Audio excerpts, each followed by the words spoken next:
fait man li may def rek mooy je pense que ni moins ni raisin comme ni ma ko waxee parce que football victoire la défaite match nul.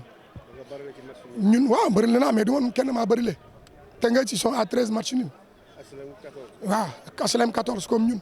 donc on n'est pas les seuls te ñun ñii ñuy joué teel daaw ñoom ñoo nekkoon suñu kanam ñoo jël championnat Ligue 2 bi ñu ànd si ak ñoom ñu ñëw ñun bu ñu complété championnat ba léegi mosuñu nekk relégable ba tey nii mosuñu nekk relégable et je pense que li ñu wax mooy maintien mi nag ñu ngi ci du yomb mais on se battra jusqu'à la dernière minute te kon équipe dañ koy defar dans la durée doo jóg ni rek xëy sorti li ñu ma fixé 2 choses la objectif maintenir équipe bi liggéey ci petite catégorie ci ñaar yooyu yëpp maa ngi ci ba léegi donc man demuma ak pression damay liggéey pour li nga xam ne suba daf ñuy jural li nga xam ne ça va être dans la durée du yéeg rek delluwaat wala du def nekk del déedéet liggéey bi nga xam ne c'est pour bâtir une équipe qui va être dans le top championnat sénégalais pendant des années.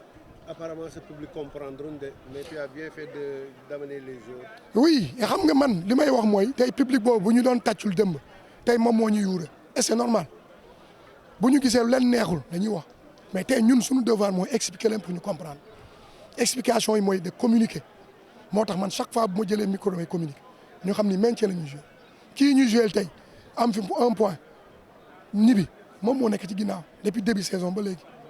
kon nag bu fekkee ne moom public ko mu ngi koy tàccul ñun suñu public tàcculuñu mais ñi ma gis ñii di wuure utee nag ñi nga xam ne ñu ngi ñëw chaque jour seen entraînement xam li fi nekk moo tax man je dis que il faut qu'au fur et à mesure du ñëpp koy comprendre tout de suite mais c'est de fil en aiguille d'explication en explication ak ñu ñëw seetaan entraînement ñu ñëw xoolaan petite catégorie bi je pense que ñoom ñooy comprendre et au fur et à mesure la population va comprendre effectivement ci liggéey bu ñu nekk nii ndànk-ndànk la bu ñu eggee foofu parce que équipe doo ko bâtir ci benn fan ci ñaari fan neexul kenn nag match nul yu am ni neexuñ kenn benn victoire la ñu am fii neexuñu ñun mais loolu la ñu jël boo mënul am 3 points nga jël 1 point nga avancé tu ne perds pas tu progresses mais boo bindul nag ci lay ñëw donc vraiment li may wax rek mooy de prendre notre courage en 2 mains et d'expliquer de continuer à expliquer rajo yaa ngi fi kii yaa ngi fi man fu ñu ma invité j'explique les dirigeants doivent aller aussi expliquer ni ñuy comprendre ni nu ñu nekk def nii dañ nekk di bâtir une équipe dans la durée.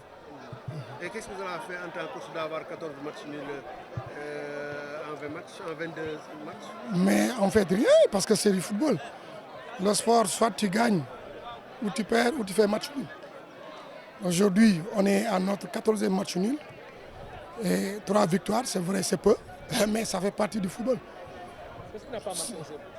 En fait, ce qui n'a pas marché, c'est la chance. Pour moi, c'est la chance. On n'a pas eu la chance parce que des matchs comme ça, en premier mi-temps, quand tu as 1 ou 2 occasions, il faut les mettre. Mais on n'a pas pu marquer ces occasions qu'on a eues. Les opportunités qu'on a eues pour contre-attaquer, on n'a pas marqué. Mais donc, on ne peut pas avoir une victoire.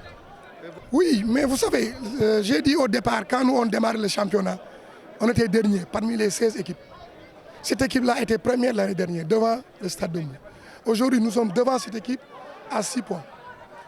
Et eux, ils ont fait un match. C'est vrai, on est à domicile. Mais nous avons fait mieux que cette équipe était première. Nous sommes une équipe promue, comme elle. Maintenant, il faut que les gens comprennent que le football, ce n'est pas 1 plus 1 égale 2. C'est un travail dans la durée, il y a la construction.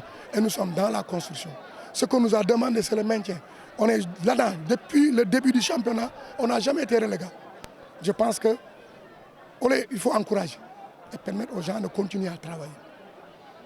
Lépp xëyul mu sotti équipe yi nekk ci kanam yëpp AGEL mi nekk ci kanam entraîneur bi mu ci équipe bi pendant 4 ans moo yor équipe bi yéeg moo ko yor donc xam na équipe bi xam na environnement donc loolu noonu je pense que il faut que nit ñi ñu bàyyi ci xel. Stade de Mbour pendant des années ils sont exigeants oui c'est normal moi je suis exigeant envers mes joueurs mais on est exigeant qu'est-ce qu'on a gagné Stade de Mbour pendant 60 ans. Est-ce qu'il faut qu'on est exigeant amener les gens dans une situation où tout le temps on descend on monte on descend non. Il faut pas nous poser et regarder où est-ce qu'on va. Est-ce que ce qu'on est en train de faire, c'est un bon travail ou non? En tout cas, moi, parmi ce qu'on m'a dit, c'est le maintien et en même temps de préparer la petite catégorie. Je suis là-dedans, je vais tranquillement, je ne vais avec sans pression. Pour le moment, il n'y a pas de pression. Et je continue à travailler tranquillement et je sais qu'au fur et à mesure qu'on avance, au fil des années, je pense que tout le monde verra une équipe de Sambour qui va être stable. Elle n'est pas stable, cette équipe-là. C'est des joueurs qu'on a pris par-ci, par-là, mais c'est normal, il peut avoir tout de suite de cohésion. Et par moments, nous avons perdu nos meilleurs éléments qui sont blessés, d'autres sont malades.